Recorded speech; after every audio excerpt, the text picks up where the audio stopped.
vậy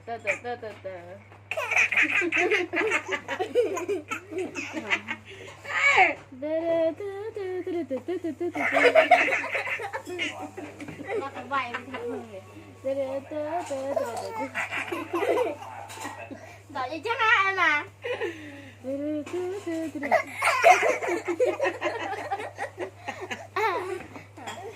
Đã phục mà lâu ai. Ê.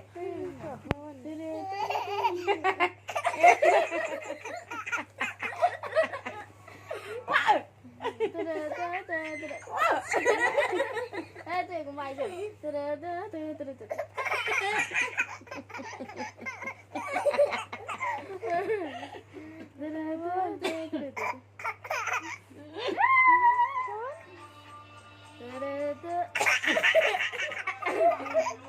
Trời quá.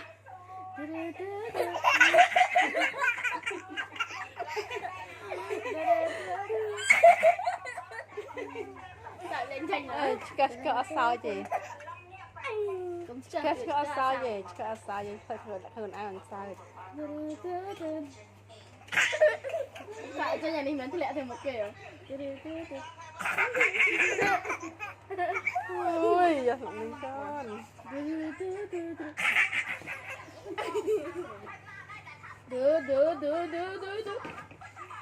Ui, phải lúc trong bao nhiêu luôn anh trên này.